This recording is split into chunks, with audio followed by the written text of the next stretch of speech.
Good evening, everyone. It is so good to be with you. In case you don't know, I think everyone already does know, but I am Lance Hurst, the pastor here. And I want you to know that whether First Presbyterian Church of Glen Cove has been your spiritual home for decades, or whether it's your first time among us, we want you to know that no matter who you are or where you are on life's journey, you are welcome here. So today is Good Friday. I don't know who named it that or why they named it that, but that's what we go with. But it is the day that we have set aside to remember the execution of Jesus. So we are choosing tonight to commemorate that day with a Tenebrae service. So a Tenebrae service is basically readings and reflection and candles and music. But the big idea tonight is that we are going to end in utter darkness. In fact, we will end the service in silence and leave in silence. It's very fitting for the Good Friday. But I want you to know that we will turn out the lights at the end. You'll hear some drumming.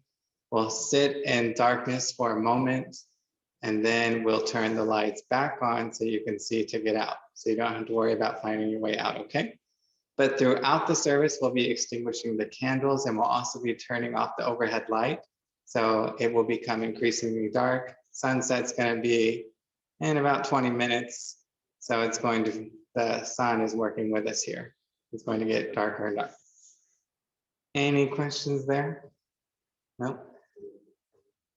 So of course, I mean, you all probably have done good services many a time, but it is not always an easy story to digest. Sometimes we feel like, this is just part of the routine. Sometimes we feel like, this is a lot when you actually listen to what's happening. So just pay attention to where you're at, pay attention to what you're feeling. If you do need a moment, if it does feel overwhelming, feel free to honor that and step out if you need to, do what you need to do. So before we move any further though, I just want to make a couple brief announcements. So one, you've been hearing me say this, you've been hearing others say this, but Emmy Arnold, who is our communications manager, is coming to Glen Cove in person. She lives in Jersey City. So she's coming to Glen Cove in person to meet you all on April 30th. It's a Friday. There's a sign-up sheet that is in the newsletter that went out, or you can call the church and make an appointment. But she is very excited to be able to meet with you all. And the other thing is we have 2 more opportunities this week. So Sunday morning at 7 a.m., we have the Easter Dawn service that's at Morgan Memorial Park. This is going to be real early, but I'm sure it will be beautiful. I don't know. I don't see that side of the day usually, but I will this Sunday. So if you want to join me, I'll be there, and a bunch of other people will be there. And it's good if you can come a little early because they are going to be taking temperatures on the way in. So there could be like a line. So just something to think about if you are going to come. The other thing is we will wrap up Holy Week with our own service here at 10 a.m. in the flesh and on Zoom. And Josh will be back. We'll have Steve on the clarinet. We'll have Lance. We'll have Marva. We're going to have some good times. So come. All right, do we have any other announcements? No? All right, well, I invite you to rise as you are able and join me in our call to worship. We gather here to recall a day of death and a barren place filled with shadows and terror. We gather here to remember that the shadows of that day reflect our own shadows. So together we pause, we breathe, we mourn, and we remember.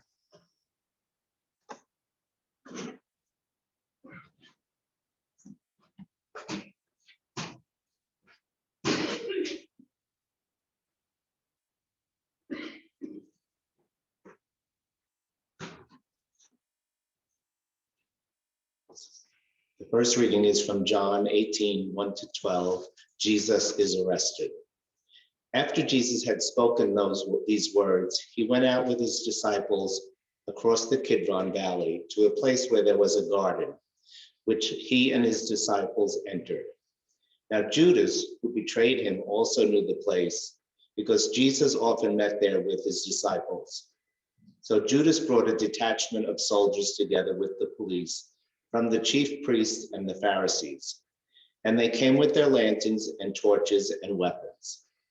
Then Jesus, knowing all that was to happen to him, came forward and asked them, "Who are you looking for?" They answered, "Jesus of Nazareth." Jesus replied, "I am he." Judas, who betrayed him, was standing with them.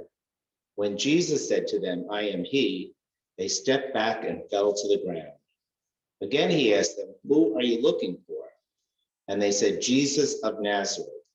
Jesus answered, "I told you that I am he. So if you're looking for me, let these men go."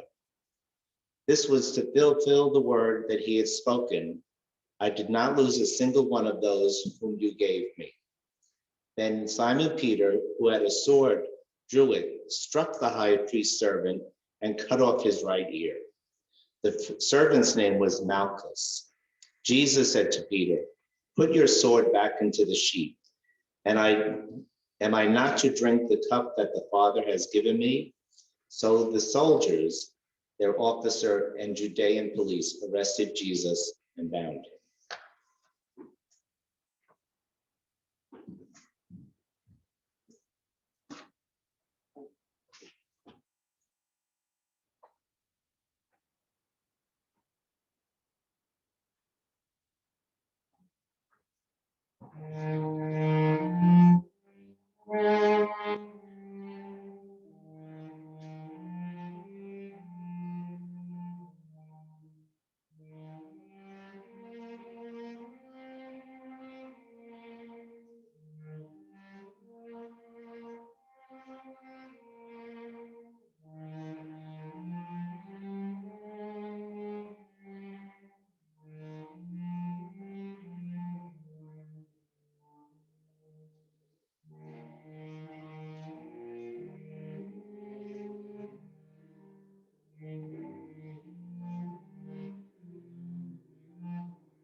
Our second reading is from John chapter 18, verses 13 to 18 and 25 to 27.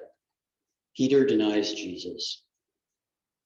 First, they took Jesus to Annas, who was the father-in-law of Caiaphas, the high priest that year. Caiaphas was the one who had advised the Jews that it was better to have one person die for the people. Simon Peter and another disciple followed Jesus. Since that disciple was known to the high priest, he went with Jesus into the courtyard of the high priest, but Peter was standing outside at the gate. So when the other disciple, who was known to the high priest, went out, spoke to the woman who guarded the gate and brought Peter in. The woman said to Peter, "You are not also one of the man's disciples, are you?" He said, "I am not." Now the servants and the police had made a charcoal fire because it was cold, and they were standing around it warming themselves. Peter was also standing with them and warming himself. They asked him, "You are not also one of the disciples, are you?" He denied it and said, "I am not." One of the servants of the high priest, a relative of the man whose ear Peter had cut off, asked, "Did I not see you in the garden with him?" Again, Peter denied it, and at that moment, the rooster crowed.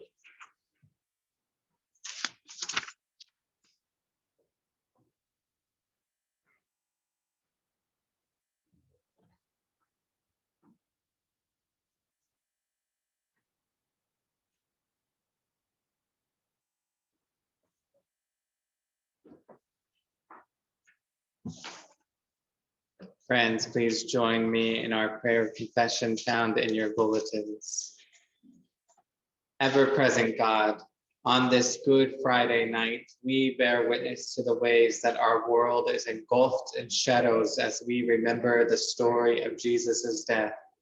We confess that we often want to push the fast forward button on this familiar story because it is painful.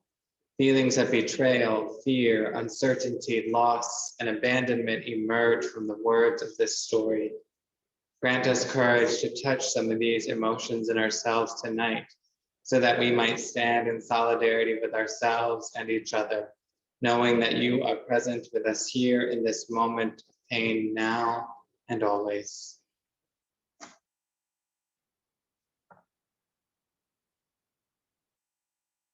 Friends, receive this assurance of grace. Beloved, it is okay to feel hurt and uncomfortable as you enter into this story and imagine your place in it.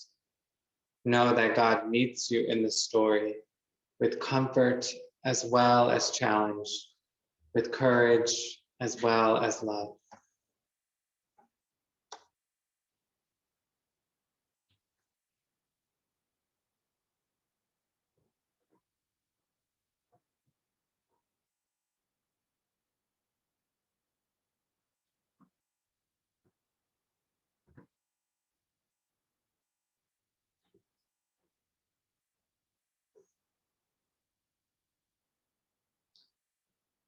This reading is from John 18:28-38, the trial of Jesus before Pilate.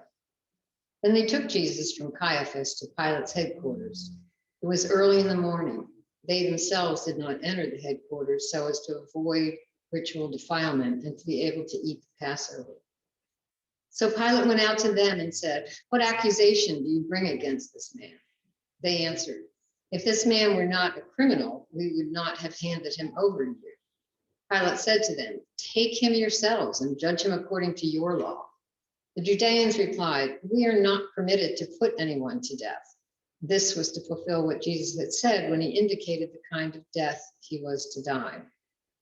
Then Pilate entered the headquarters again, summoned Jesus, and asked him, "Are you the ruler of the Judeans?" Jesus answered, "Do you ask this on your own, or did others tell you about me?" Pilate replied, "I am not a Judean, am I? Your own nation and the chief priests have handed you over to me. What have you done?" Jesus answered, "My kingdom is not from this world. If my kingdom were from this world, my followers would be fighting to keep me from being handed over to the Judeans. But as it is, my kingdom is not from here." Pilate asked him, "So you are a ruler?" Jesus answered, "You say that I am a ruler. For this I was born, and for this I came into the world, to testify to the truth. Everyone who belongs to the truth listens to my voice." Pilate asked him, "What is truth?" After he had said this, he went out to the Judeans again and told them, "I find no case against him."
Next reading is from John 18:38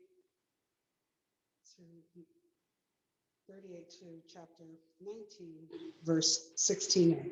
Jesus is condemned to death. "But you have a custom that I release someone for you at the Passover. Do you want me to release for you the ruler of the Judeans?" They shouted in reply, "Not this man, but Barabbas." Now Barabbas was a bandit. Then Pilate took Jesus and had him flogged. And the soldiers wove a crown of thorns and put it on his head, and they dressed him in a purple robe. They kept coming up to him saying, "Hail, ruler of the Judeans," and striking him on the face. Pilate went out again and said to them, "Look, I am bringing him out to you to let you know that I find no case against him." So Jesus came out wearing the crown of thorns and the purple robe. Pilate said to them, "Here is the man." When the chief priests and the police saw him, they shouted, "Execute him! Execute him!" Pilate said to them, "Take him yourselves and execute him. I find no case against him." The Judeans answered him, "We have a law, and according to that law, he ought to die, because he has claimed to be the child of God." Now, when Pilate heard this, he was more afraid than ever. He entered his headquarters again and asked Jesus, "Where are you from?" But Jesus gave him no answer. Pilate therefore said to him, "Do you refuse to speak to me? Do you not know that I have the power to release you and the power to execute you?"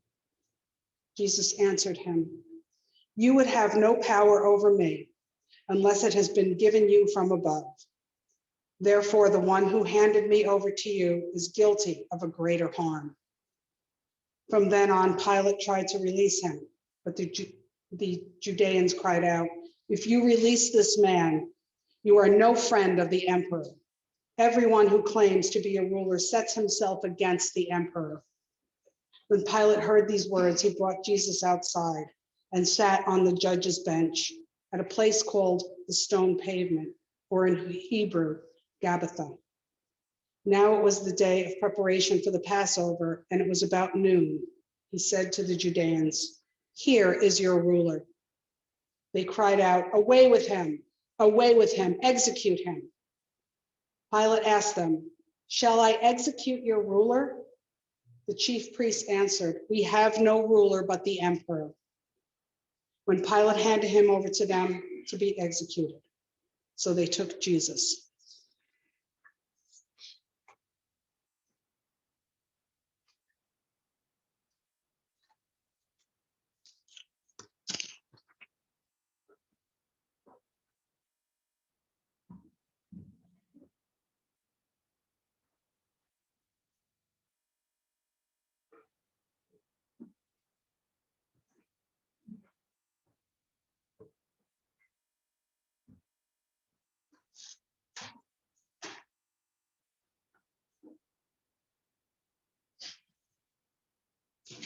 The fifth reading is from John 19, 18, 16b through 27.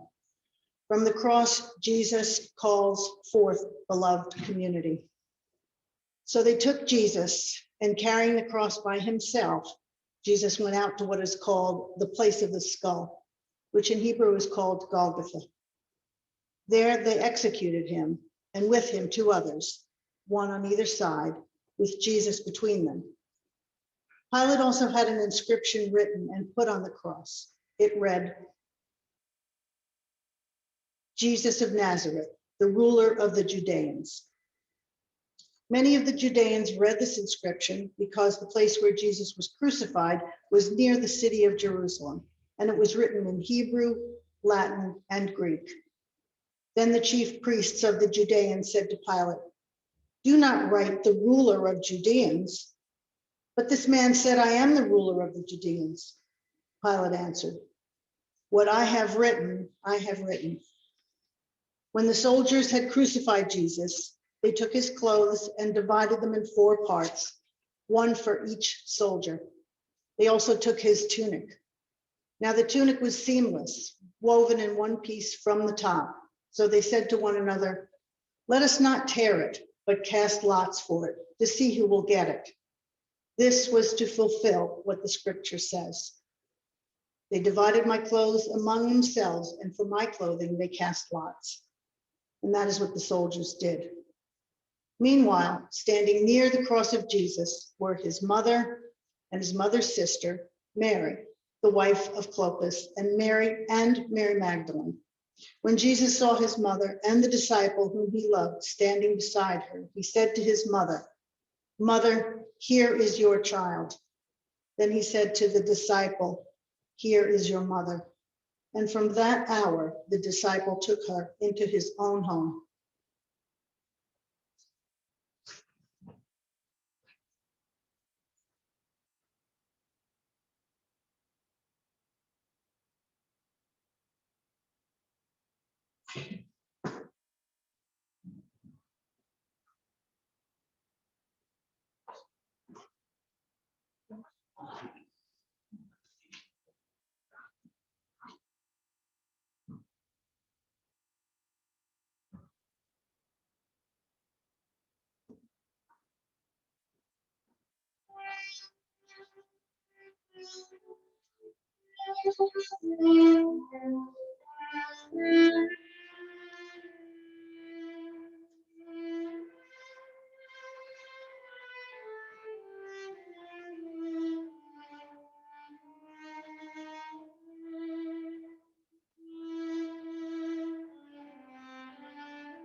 Our next scripture reading is from John 19:28 through 30. Jesus dies. After this, when Jesus knew that all was now finished, he said, "In order to fulfill the scripture, I am thirsty." A jar full of sour wine was standing there. So they put a sponge full of wine on a branch of hyssop and held it to his mouth. When Jesus had received that wine, he said, "It is finished." Then he bowed his head and gave up his spirit.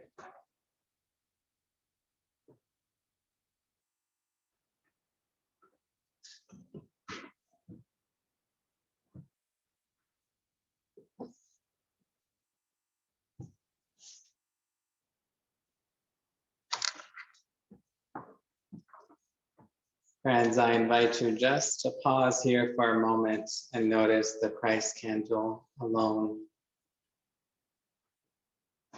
still burning, not for much longer.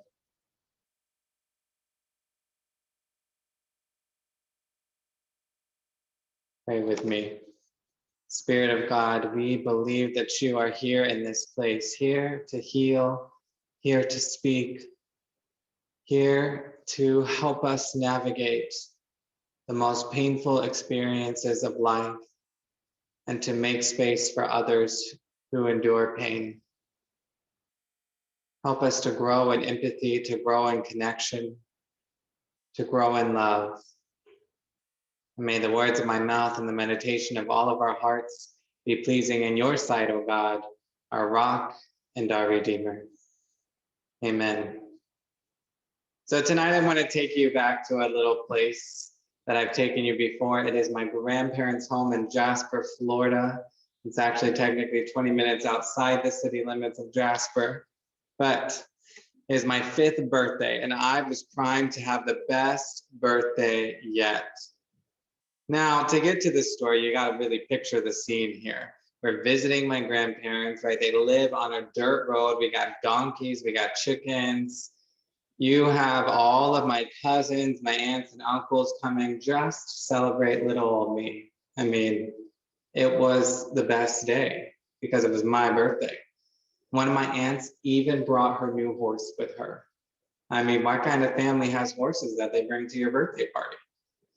I was so excited for the horse to come. The horse's name was Geese, and a little bit of an odd name for a horse, but nevertheless, Geese was there, and we were going to celebrate together. And being the youngin' that I was, I didn't know that you weren't supposed to walk behind a horse. So I'm walking with my aunt and the horse, and I get a little distracted because there's a lizard on the wall. So I, quickly go and look at the lizard, and then I realize that my aunt and the horse have walked along further than I have. So I quickly run up to catch up to them. I get right behind the horse, and the next thing I know, I'm looking up at the sky. Naturally, everyone freaked out. My parents are trying to move me because they need to examine me and make sure that I'm okay. My aunt is a nurse, and so they're trying to figure out, like, do we need to go to the hospital? Is Lance okay? And my parents had no idea that they had just moved me into a fire ant bed. So this is, part of the game of living in North Florida is there are fire ants everywhere. And when you live on a dirt road, I mean, it's just impossible to not get bitten by a fire ant. But to be laid in a fire ant bed is another ordeal altogether. Immediately I was squirming, and my parents, of course, are like, "What's going on with you? We're just trying to check you out." So they're pushing me down further into the fire ant bed. Needless to say, we ended up in the ER getting checked out with my parents being questioned by Child Protective Services. At the end of the day, I was fine, but my day of celebration had quickly turned into a day of one of my earliest memories of pain. Looking back, it makes for a good story to tell, but I can tell you that I don't really like to go around horses these days. I have socially distanced from horses long before socially distancing was even a thing. And while this moment is a bit silly, it could have been much worse. And thank God it wasn't. But it was an early moment for me to prove to myself and to my parents that I could endure pain. I could move through it. I could navigate the world. All I had was a little bit of post-traumatic stress triggered by horses for the rest of my life, but we're fine. So here's the thing, though, is that little Lance learned the reality that all of us endure pain at some point in one way or another. And in our digital age, we cannot deny the reality of pain. We are becoming increasingly more aware of pain in the world, pain that is like ours and pain that is different from ours, pain that is easy to swallow, and some of it that's hard to believe because it just seems so unreal. And on this Good Friday, I think that it's really important for us to ask ourselves, how do we respond to pain? How do we make room for the pain of others, especially as we come to learn about pain that is so different from our own? Do we lean into it or do we lean away from it? And in the midst of all of the pain, where is God? Pain, suffering, and injustice take the center stage of this Good Friday story.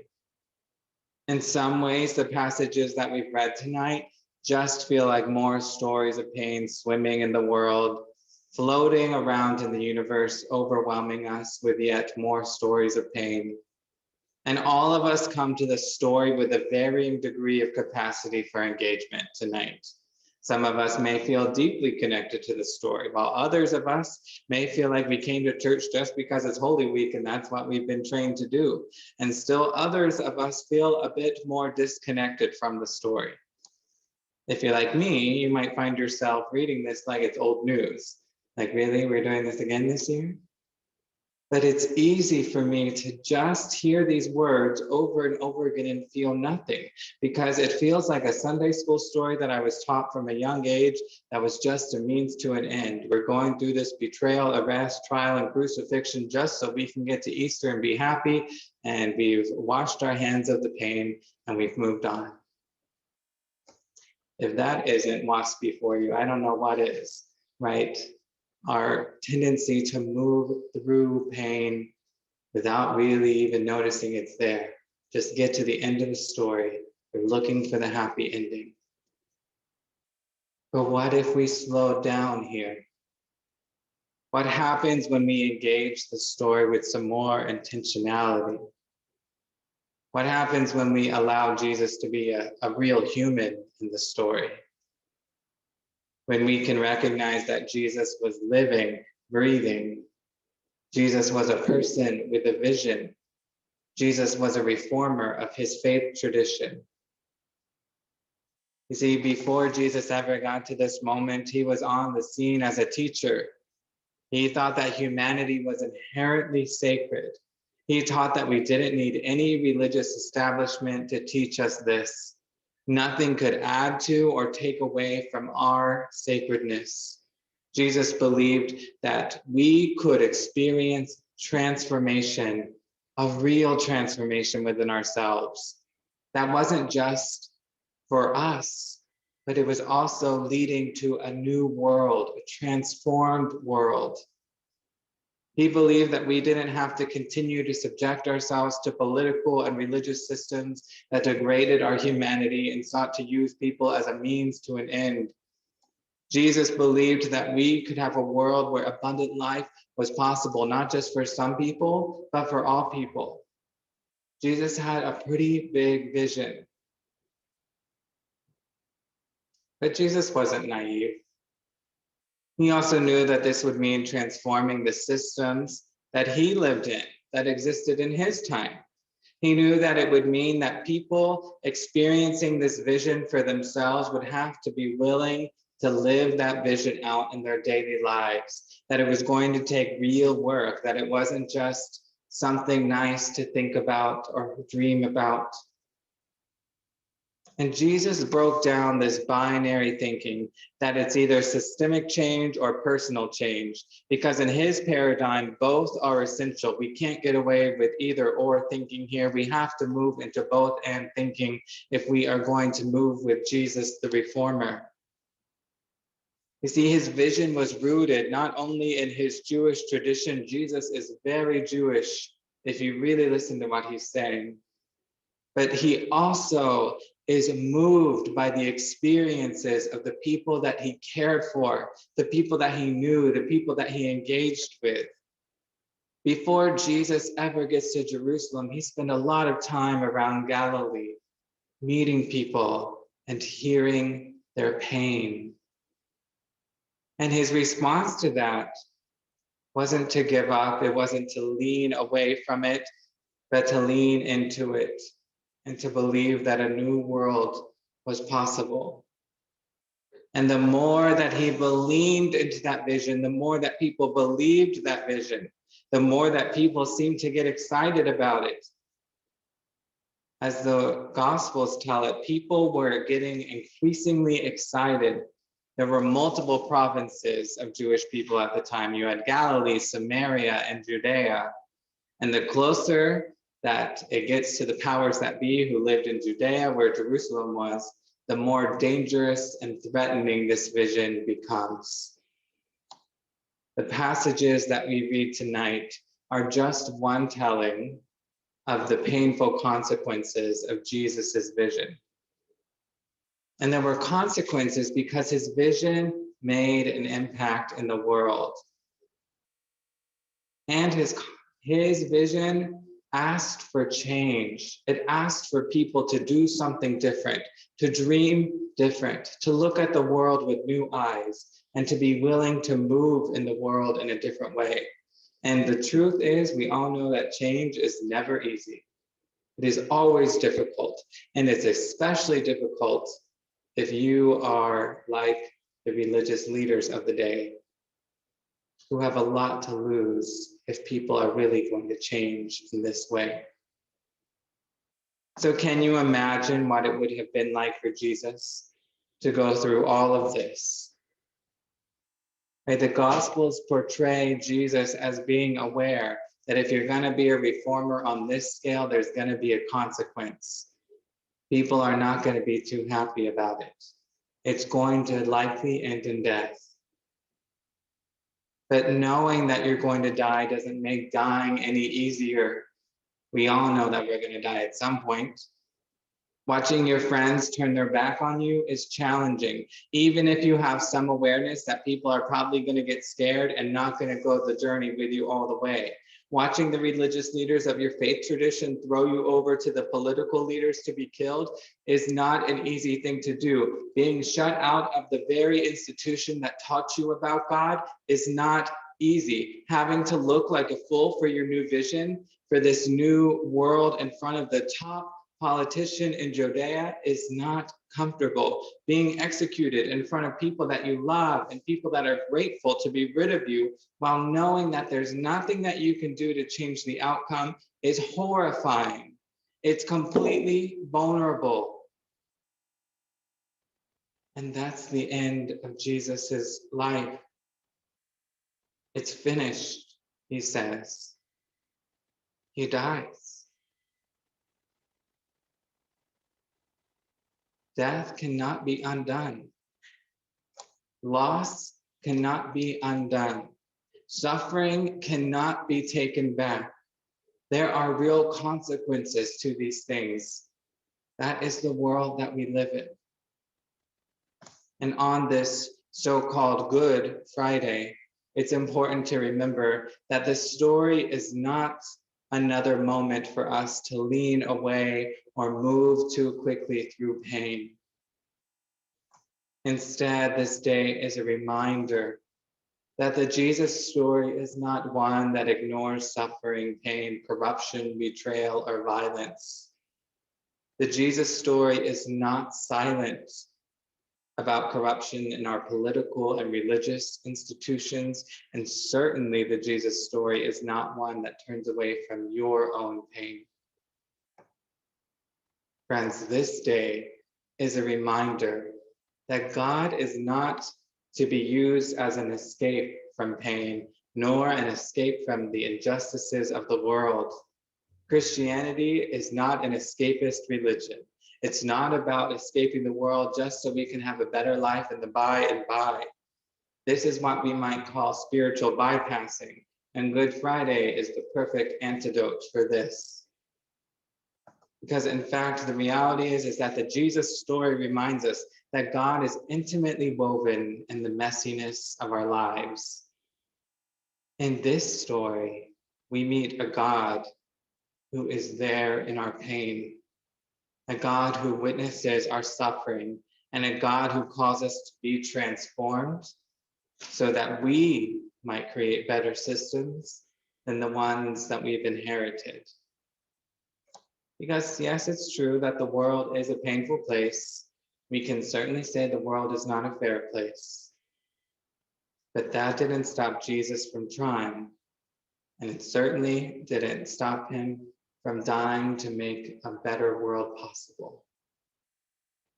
So friends, may we be a people who actually work towards that better world as we remember this Jesus.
Reading is from John, chapter 19, verses 38 to 42. Jesus is laid in the tomb. After these things, Joseph of Arimathea, who was a disciple of Jesus, though a secret one because of his fear of the Judea, asked Pilate to let him take away the body of Jesus. Pilate gave him permission, so Jesus came and removed his body. Nicodemus, who had at first come to Jesus by night, also came, bringing a mixture of myrrh and aloes, weighed about 100 pounds.